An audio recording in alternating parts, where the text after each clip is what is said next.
ओम नमः सिद्धेभ्यः।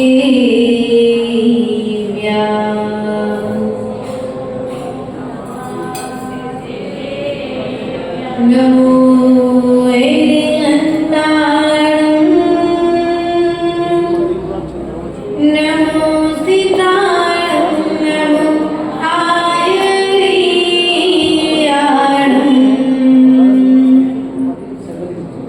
नमो वज्रायाणं नमो लोये सत्त्वसागुणं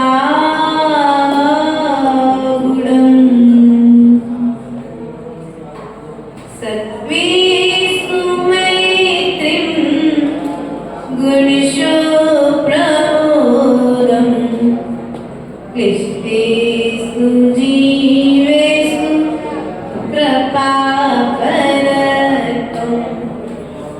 मध्यस्थे भावं विपरीते व्रतो सदा ममात्मान् विदिधातु देवी। गुरुवापान्तिनो नित्यं ज्ञानदर्शननायिका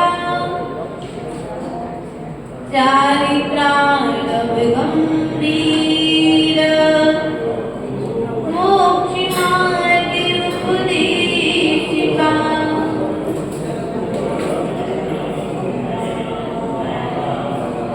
तेरी छत्रछाया भगवन मेरे सिर पर हो,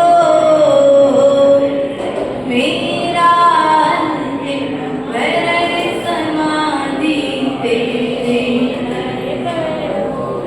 संयम भाव जगाना गुरुवे काम तुम्हारा है।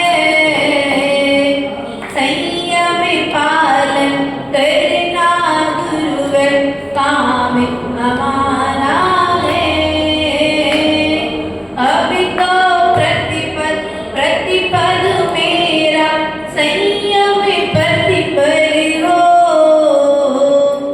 मेरा अंतिम मरण समाधि तेरे दर पर हो। तेरी छत्रछाया भगवन मेरे सिर पर हो, मेरा अंतिम मरण समाधि तेरे दर पर हो।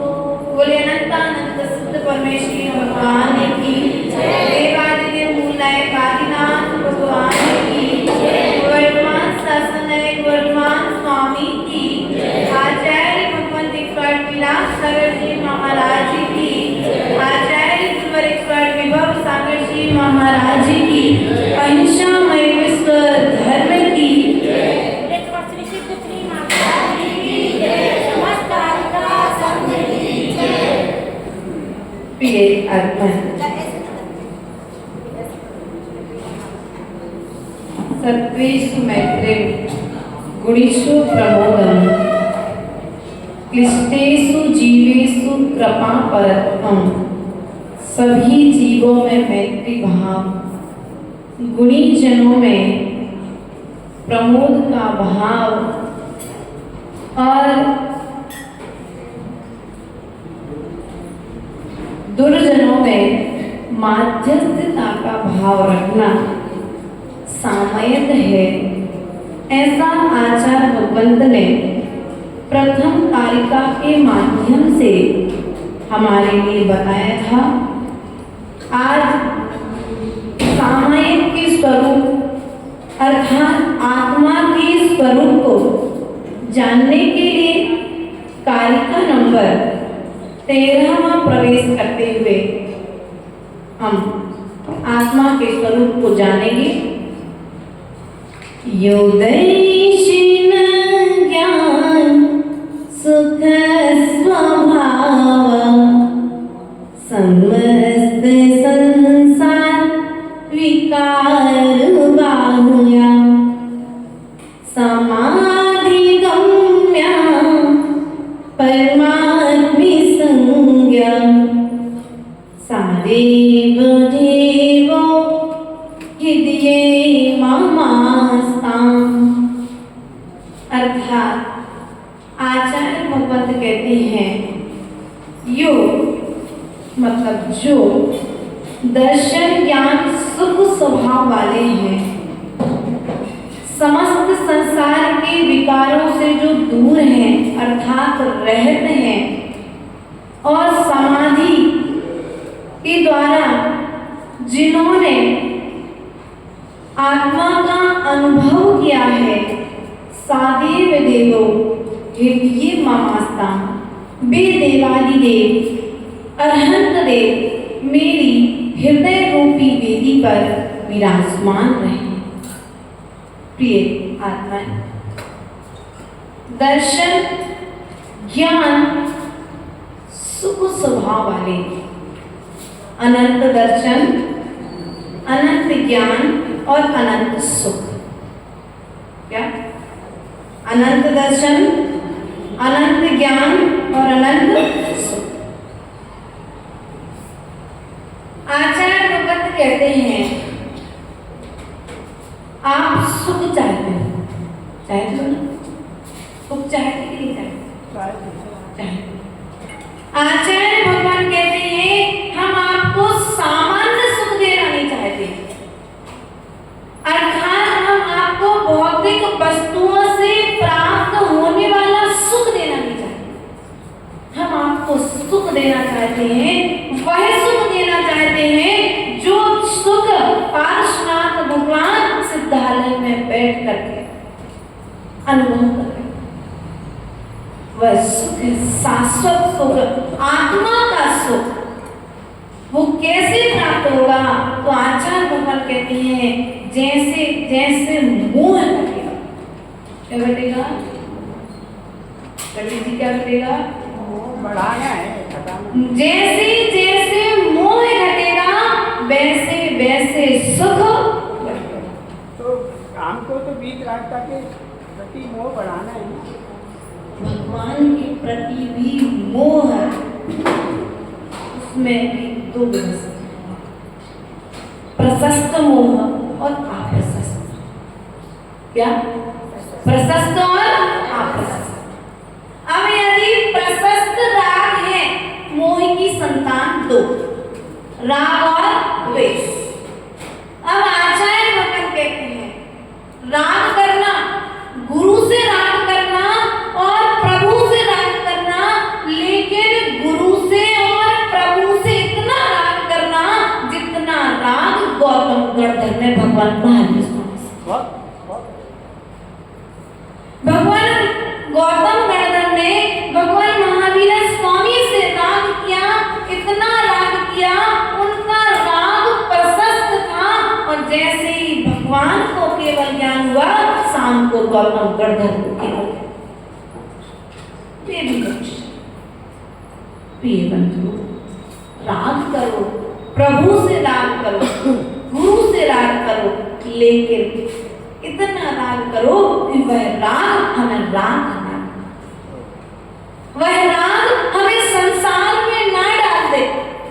वरना यदि गुरु से राग अप्रशस्त है ना, तो वह राग कहेगा कि मेरे अलावा मेरे गुरु के बाद कोई दूसरा ना बैठे। क्या कहते हैं हमको समझ में नहीं आता। पंडित जी आपको विष्णु सागर जी से राग है, अगर आप प्रशस्त हैं तो आपको टोम जाकर के बैठेगा ना तो खिन्नता पैदा होगी। नहीं, हमको तो नहीं। और यदि प्रशस्त राग है ना तो 100 जन भी बैठेंगे तो आपको देख करके प्रसन्नता होगी कि मेरे गुरु को मेरे अलावा और भी लोग चाहते हैं। ये सम्यक दृष्टि का लक्ष्य है। और यदि द्वेष होगा किससे? धर्म से और धर्मात्मा से, तो वो भी संसार का कारण है। एक से राग होगा और एक से द्वेष होगा। आचार्य भगवान कहते हैं अप्रशस्त राग बहुत खतरनाक है। कंडे की राख, देखिए कंडे की राख, अंदर में राख के अंदर में आग होती है, वह आग दिखती नहीं है। उसी तरह से इस जीव के अंदर में राग होता है। हम कहते माता जी हमें परिवार वालों से बिल्कुल राग नहीं है, आप जब कहो हम तो तब घर छोड़ देंगे, और जब कहते भैया चलो तब पता पड़ता है राग है। 2-4 दिन छोड़ करके तो देखो घर सुख जाते हो ना। एक सेठ जी की कहानी आती है कि सेठ जी एक मुनिराज के दर्शन करने के लिए मुनिराज के चरणों में पहुंचे, और जैसे ही वे मुनिराज के चरणों में पहुंचे, मुनिराज ने कहा कि सेठ जी अब देखो आपने बहुत दान धर्म कर लिया, अपने श्रावक की सत कर्तव्यों का पालन भी कर लिया, अब एक काम करो, महाव्रतों का पालन करके इस जीवन का कलशारोहण, अर्थात इस जीवन को अच्छे तरीके से समापन करो, समाधि पूर्वक समापन करो। पंडित जी वे सेठ जी पता है क्या बोले? बोले महाराज मैं सब कुछ करता हूँ, लेकिन जिस दिन मैं घर में नहीं रहूँ ना, उस दिन घर का काम नहीं हो सकता। मेरे बच्चों को भोजन कौन खिलाएगा? मेरी पत्नी मेरे भोजन किए बिना भोजन नहीं करती है। मेरे बच्चे, मैं इतने सुख में हूँ कि मेरे बच्चे रात को मेरे पैर दबाते हैं, बहुएं हाथों पर बिना छुपर बात करती हैं, अर्थात हाथों पर लिए हर कार्य को हमें कुछ भी नहीं करना पड़ता, और यदि मैं ही हट जाऊंगा तो उनके लिए पैसे की व्यवस्था कौन करेगा? क्या उनकी व्यवस्था को कौन देखेगा? मैं दुकान जाता हूँ तब दुकान खुलती है, मैं दुकान पे बैठता हूँ तो बहुत सारे ग्राहक आते हैं, और मैं जिस दुकान पे नहीं बैठता ना उस दिन कोई भी नहीं आता। महाराज ने कहा ठीक है, अच्छी बात है, एक काम करो, अब तुम्हारे घर में सब तुम्हें चाहने वाले हैं और तुम पूरे परिवार को चाहने वाले हो, दोनों चीजें दिख रही हैं। एक काम करो, मैं तुम्हें एक योग सिखाता हूँ, उस योग को जाकर के तुम घर पर करना। क्या करना? मोहिनी दशा, अर्थात मुनिराज ने सब आसन लगाना सिखा देते, अर्थात श्वास रोकना सिखा। क्या करते हैं? श्वास किस प्रकार से रोकना है वह सिखा देते हैं। और जैसे ही वह पंडित जी घर पर जाते हैं, भोजन करते हैं, भोजन करके सो जाते हैं, पत्नी आती है, कुछ काम से पंडित जी को, सेठ जी को जगाती है, लेकिन सेठ जी को तो जैसे जैसे महाराज जी ने बताया था उनको तो वैसा करना था, तो वो नहीं उठते हैं। पत्नी चिल्लाने लगती है, बहू को बुलाती है, बहू बेटे को बुलाता है, बेटा बहन को बुलाता है, ऐसा करके पूरा परिवार इकट्ठा। और जब पूरा परिवार इकट्ठा हो जाता है तो होता क्या है? एक वैद्य को भी बुलाया जाता है। किसको बुलाया जाता है? एक वैद्य को भी बुलाया जाता है, और जो वैद्य को आता है वह वैद्य मुनिराज से चर्चा करके आता है किस प्रकार के कार्य करना है, उसे मालूम होता है। और वैद्य जब आता है, वह वैद्य कहता है कि देखो सेठ जी तो जिंदा हो जाएंगे, लेकिन तुम में से किसी एक को मैं जो दवाई दूंगा, इस काढ़े को बना करके जो भी पिएगा वो तो मरण को प्राप्त हो जाएगा। और सेठ जी, बहू से कहा गया बेटा ये काढ़ा बना ले और तू पी लेना। तेरे ससुर ने तेरी शादी कितने ठाट बाट में की थी, तुझे कितना सोना दिया था, जेवर चढ़ाया था, तू अपने ससुर को सबसे ज्यादा प्रिय है, एक काम कर ये काढ़ा तू पी ले। बहू ने पिएगी क्या? उसने मना कर दिया, उसने मना कर दिया कि देखो अभी अभी तो हमारा विवाह हुआ है, अभी बाकी हैं। पिताजी तो क्या है, उन्होंने पूरी जिंदगी जी ली। बेटे से कहा गया, बेटे ने भी मना कर दिया। बेटी से कहा गया, बेटी ने भी मना कर दिया। अब आई बात पत्नी की, जो कहती ना जन्म जन्म तक सात जन्म तक छोड़ेगी न साथ, है ना। अभी चल रहे मुझे गाने, जहाँ जहाँ विवाह चल रहे, उस पत्नी की भी हकीकत उस समय सामने है। जब पत्नी से कहा गया तो पत्नी ने भी कह दिया कि मैं अभी ये मरना नहीं चाहती, वे काढ़ा नहीं पी सकती। वैद्य जी ने सेठ जी को बोल दिया, उठ जाओ भैया। देखिए स्थिति, कौन किसको चाहने वाला है, सब स्वार्थ के संसारी है, ये मोह के संबंध है। लेकिन ये यहीं तक है, कष्ट के दिनों में, कर्म के हृदय में कोई तुम्हारा साथ देने वाला नहीं है।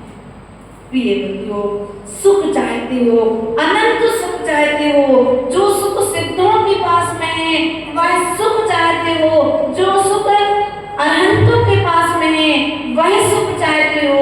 जिस सुख का अनुभव मुनिराज कर रहे हैं उस सुख को चाहते हो। तो आचार्य भगवंत कहते हैं आप राग और द्वेष का त्याग कर दो। क्या कर दो? राग और द्वेष का त्याग कर दो। जब तक राग और द्वेष का त्याग नहीं करोगे तब तक शाश्वत सुख तुम्हारे लिए प्राप्त होने वाला। शाश्वत सुख की चाबी है राग और द्वेष का त्याग। प्रिय बंधु, अनंत ज्ञान को प्राप्त करना चाहिए। राजदेश तो 11वें गुण स्थान पर है, 10वें गुण स्थान पर पंडित जी सूक्ष्म लोग हैं। कौन से गुण स्थान तक? 10वें गुण स्थान तक सूक्ष्म लोग है। और 6वें गुण स्थान के अंतर्गत अनंत संजुलन कसाय चलेगी। कौन सी कसाय चलेगी? संजुलन कसाय। जब संजुलन कसाय चलेगी तो पता है कैसे चलेगी? गुस्सा भी आएगा हमें, लेकिन कैसा आएगा गुस्सा? पानी पर खींची गई रेखा कसम। करो भैया, पानी पर रेखा खींची कभी? पानी पर रेखा खींची? आज खींच के देखो। पानी पर रेखा खींचोगे कितने समय तक रहती है? जितने समय तक पानी पर खींची गई रेखा रहती है उतने समय के लिए मुनिराज की कसाय रहती है। उतना उसका समय है। यदि 6वां गुण स्थान बना हुआ है तो भट्ट के स्वामी ने कहा है गुण स्थान भी बाहर से हो के अंदर से। गुण स्थान भी बदलता रहता है भावों के अनुरूप। और हमारा गुण स्थान हमें स्वयं मालूम है, या तो हमें मालूम है या फिर हमारे सर्वज्ञ भगवान को मालूम है।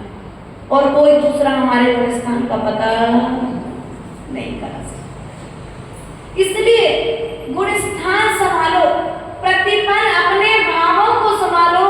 उन भावों को मत करो जो तुम्हारे गुण स्थान गिरा दे।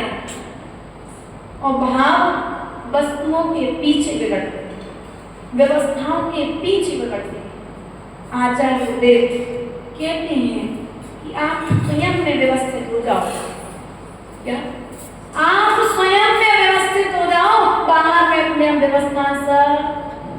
हमारा काम व्यवस्था बनाना नहीं है, हमारा काम तो व्यवस्थित रहना।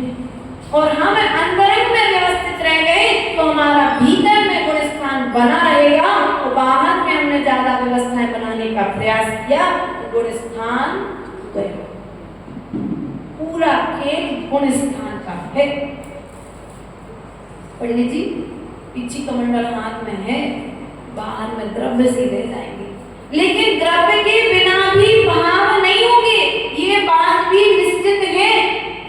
दूध गंजी में रखा जाएगा तभी गर्म होगा। बिना गंजी के दूध गर्म करके बता दो, चलो तवा पर रख देंगे। आधार किसी ना किसी दूसरे पात्र को बनाना पड़ेगा। पड़ेगा। उसी प्रकार से इस शरीर को, यदि इस आत्मा को यदि शरीर से छुटकारा दिलाना है, शरीर अर्थात संसार से छुटकारा दिलाना है, संसार के दुखों से छुटकारा दिलाना है, तो क्या करना पड़ेगा आपको? राग द्वेष का त्याग करना पड़ेगा। कसाय की व्यवस्था बताई गई है, पूर्व बताया था, अनंतानुबंधी, अप्रत्याख्यान, प्रत्याख्यान और संयोजन। जो प्रत्याख्यान कसाय है वह 5वीं गुण स्थान बढ़ती की होती है, अनंतानुबंधी जो कसाय है वह मिथ्या दृष्टि की होती है, और जो प्रत्याख्यान अप्रत्याख्यान कसाय है वह सम्यक दृष्टि की होती है। किसकी होती है? सम्यक दृष्टि का क्रोध पाषाण पर खींची गई रेखा के समान। इसके समान? पाषाण पर खींची गई रेखा के समान अनंतानुबंधी, तीव्र अनंतानुबंधी कसाय होगी वह नरक और सम्यक दृष्टि नहीं कहलाएगी, मिथ्या दृष्टि। अनंतानुबंधी जो कसाय है, मिथ्या दृष्टि जीव की होगी, वो कहाँ ले जाने वाली होगी? नरक और निगोद। कहाँ पर ले जाएगी? नरक और निगोद में ले जाने वाली होगी। हम आपको बहुत समझाएंगे कि भैया 20 साल पुरानी बुराई को खत्म कर दो। जिस जमीन के टुकड़े को आप भाई 20 साल से लड़ रहे हो, एक दूसरे पर केस कर रहे हो, कर्म सिद्धांत को भी तो लगाओ कि तुम्हारे भाग में होगी तो तुम्हें मिलेगी। भाई से झगड़ा करके क्यों जमीन के टुकड़े के लिए लड़ाई करते हो? अब 20 साल से लड़ाई चल रही है, दोनों भाई एक दूसरे के लिए लड़ रहे हैं, एक छोटे से जमीन के टुकड़े के लिए। पढ़ो चिनवाणी, माँ चिनवाणी कह रही है कि यहाँ तो तुम एक जमीन के टुकड़े के लिए लड़ रहे हो, सिद्धालय में 45 लाख योजन प्रमाण भूमि तुम्हारे नाम पर है। किसके नाम पे? हमारे नाम है। पंडित जी हमारे नाम पे है। कैसे है? यदि हम महाव्रतों का निर्दोष पालन करेंगे तो वह भूमि हमें मिल जाएगी, हम वहां पर जाकर के स्थायी कर जाएंगे, फिर वापस कभी नहीं आएंगे एक गज भूमि के लड़ने की। हम तैयारी कर रहे हैं। आप एक गज भूमि के लिए लड़ रहे हो। आचार्य भगवंत कुंद स्वामी कहते हैं 45 लाख योजन प्रमाण भूमि प्रत्येक जीव के नाम पर है, जो सिद्धालय जाने की तैयारी कर रहे हैं। हम उसको प्राप्त करने का प्रयास कर रहे हैं। प्राप्त यहाँ पर एक गुण की जगह के लिए कसाय कर रहे हो, संसार बढ़ा। क्या कर रहे हो? संसार बढ़ा रहे हो। कसाय करके परम पद की प्राप्ति नहीं होगी, सुख की अनुभूति नहीं होगी आपको ऐसा करने से। अप्रत्याख्यान जो कसाय रहेगी, सम्यक दृष्टि की रहेगी, वह रहेगी लकड़ी पर खींची गई रेखा के समान। किसके समान? लकड़ी पर खींची गई रेखा के समान। 15 दिन से ज्यादा नहीं चलेगी। कितने दिन से ज्यादा? यदि थोड़ी बहुत नोक-झोंक हो भी जाएगी तो सामने वाला क्या करेगा? जाकर के आपस में क्षमा, अपनी गलती याद करके क्षमा, बोलचाल प्रारंभ। अब आपको स्वयं हिसाब किताब लगाना है कि आप सम्यक दृष्टि हो कि नहीं। अब उसके पश्चात में जो पंचम गुण स्थानवर्ती की कसाय रहेगी वह रेत पर खींची गई रेखा के समान रहेगी। किसके समान रहेगी? रेत पर खींची गई रेखा। आप खींच दो, बहुत सारी रेत पड़ी है, अभी शाम तक हवा चलेगी तो वह रेखा भी मिट जाएगी। उसी प्रकार से पंचम गुण स्थानवर्ती के मन में कसाय उत्पन्न होगी, क्योंकि संसार में है, और संसार में है तो संसार में रहते हुए कसाय उत्पन्न होगी, निमित्त मिलेंगे। लेकिन क्या होगा? जिनवाणी का निमित्त पा करके, गुरु के उपदेश को पा करके कसाय क्या हो जाएगी? समाप्त हो जाएगी। और संजलन कसाय वाले की हमने आपको व्यवस्था बता दी। पानी पर खींची गई रेखा के समान। यदि कभी किसी मुनि को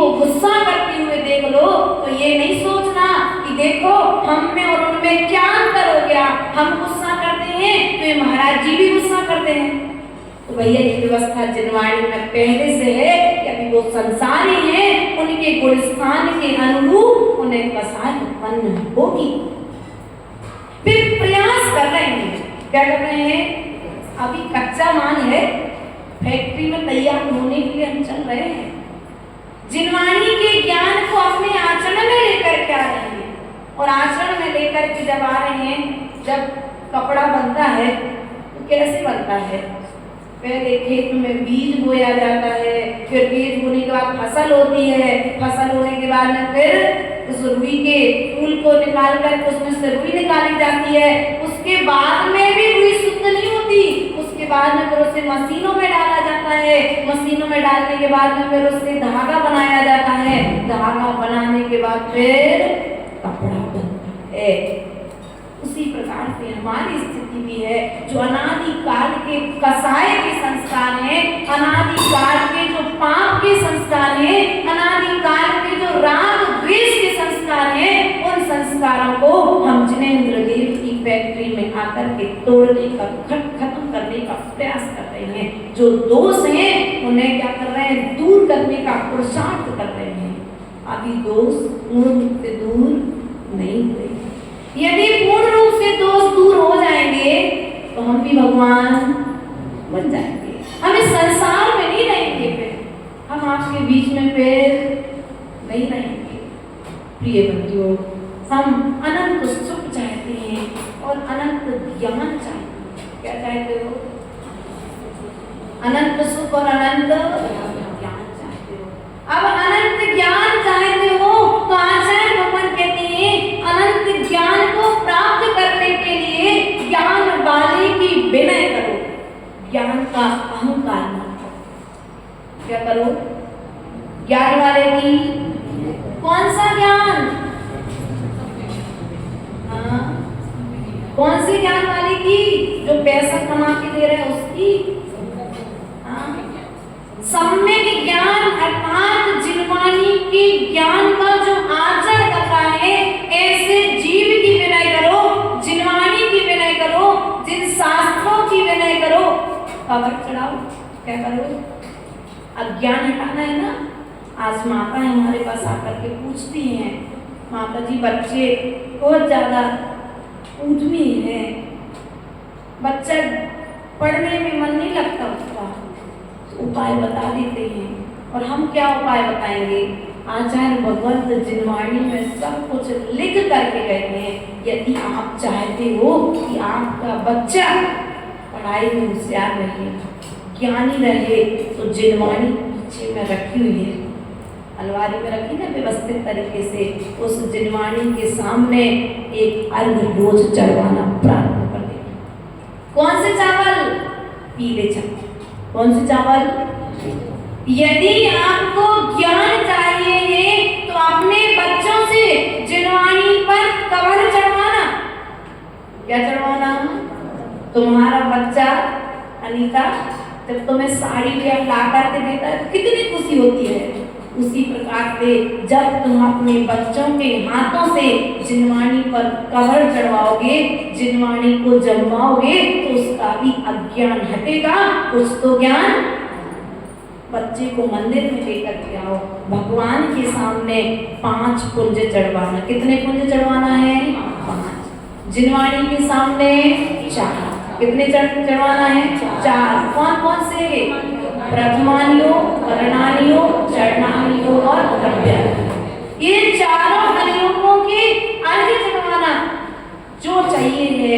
रत्नात्रयधारी मुनिराजों के सामने कितने पुंज चढ़ाना है? सब में दर्शन, सब में ज्ञान, सब में चाहिए। अब जितनी तुम बिना ज्ञान की विनय करोगे उतना ज्ञान प्रकट हो जाएगा। पंडित जी साहब, हमें याद है जब हम संघ में प्रवेश लिए 2011 में, आचार्य गुरुदेव कल्याण मंत्र स्त्रोत पढ़ा रहे थे और हमको बचपन से कल्याण मंत्र में बहुत रुचि थी, लेकिन पढ़ के नहीं आता था। और आचार्य गुरुदेव जब पढ़ाते थे और आचार्य गुरुदेव कहते थे जो पढ़ा रहे हैं उसे याद करके सुनाना पड़ेगा, और हमें वो गाथा याद नहीं होती थी, हम रोते थे। और 1-2 बार तो कलमुच्ची भी लगानी पड़ी क्लास में, आचार्य गुरुदेव की क्लास में। हाँ बहुत स्ट्रिक्ट थे, आज सीधे साधे दिखते हैं आचार्य, उस समय बहुत स्ट्रिक्ट थे। दोनों भैया ने कलमुच्ची लगाई क्लास में 2011 में गड़ा कोटा चातुर्मास में। रोते थे, लेकिन आचार्य गुरुदेव कहते थे पुरुषार्थ करो, जिनवाणी की स्तुति करो। कुछ नहीं आता है, एक काम करो, हमारे पास किताब रखी है, इन पर कवर चढ़ा। क्या करो? कवर चढ़ा दो। मंदिर में जो जिनवाणी अस्त व्यस्त है उन्हें जाकर के व्यवस्थित जमा दो। कुछ नहीं कर सकते तो जिनवाणियों में जो चावल लगे हुए हैं उन चावलों को हटा दो। जो जिनवाणी फट रही है उन्हें जोड़ दो। तो क्या होगा? जो अज्ञान तुम्हारा कर्म का उदय है, ज्ञानावली जो कर्म है वो क्या हो जाएगा? हट जाएगा। और हटा और देख रहे धीरे धीरे उसका फल भी वो आज हम आपके सामने बैठे हैं। प्रिय बंधुओं, पुरुषार्थ करोगे तो अज्ञान हटेगा, बिना पुरुषार्थ की अज्ञान हटने वाला नहीं।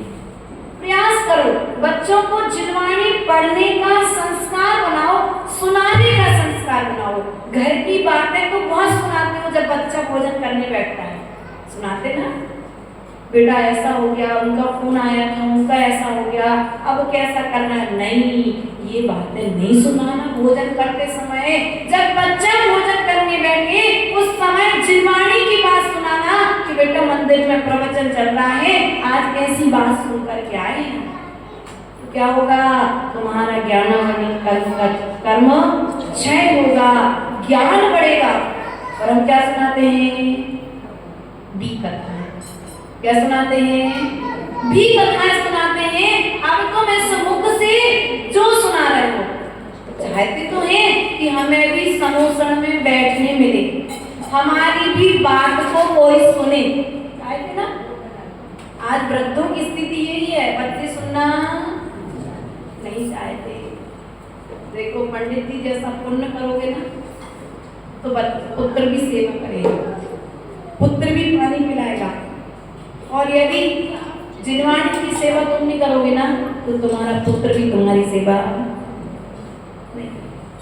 ध्यान रखना जीवन में, यदि ज्ञानावली कर्म का क्षय चाहते हो, आचार्य भगवत कहते हैं ज्ञान की विनय करो। समस्त संसार विकार बाह्यम, अर्थात आचार्य भगवत कहते हैं जिन्होंने संसार के समस्त विकारों से जो रहते हैं, राग द्वेषी विकार उत्पन्न करने वाले हैं, कसाय को विकार की संज्ञा दी गई है। समाधि गम्या परमात्मा संज्ञा, अर्थात समाधि की सिद्धि चाहते हो तो परमात्मा का ध्यान करो।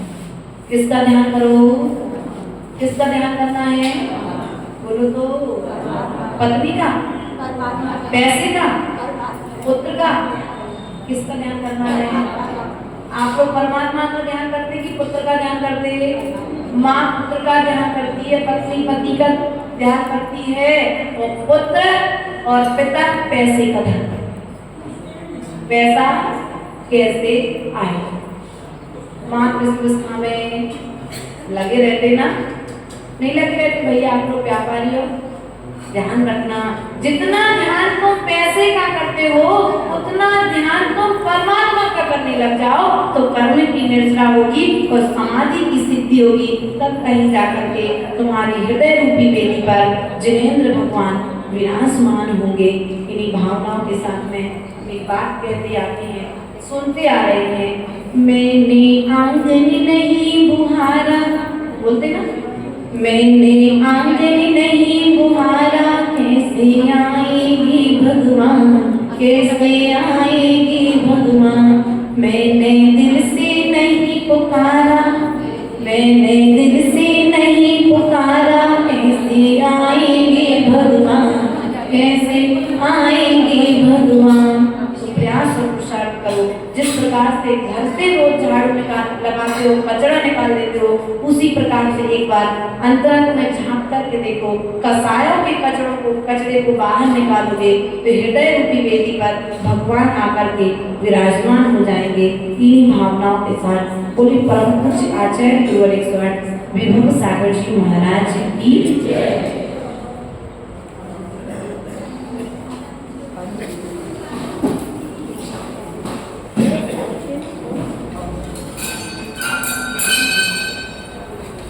ध्यान रखना है। पंडित जी से और पूछ लेना, बच्चों को बता देना ज्ञान वृद्धि के लिए क्या करना चाहिए, है ना। हमारे बीच में पंडित जी तो विराजमान है ना। जिनवाणी की ज्ञान तेरी सूझे लो कालो, सोवाणी मस्तक नमो सदा दित हो तो। ए जिनवाणी पार की तो मुदिर दे, जो तेरा शरणागते सो पावे सुख चैन। देव बजो अरिहंत को गुरु सेवा निर्णय, दया धर्म पालो सदा यही मोक्ष का पन। धर्म करत संसार जो धर्म करत निर्माण, धर्म पंथ साधे बिना नरतिर्यंच समान। ओम ह्रीं जिन्मुखोद्भव सरस्वती देवी, प्रथमान योग करणान योग चरणान योग द्रव्यान योग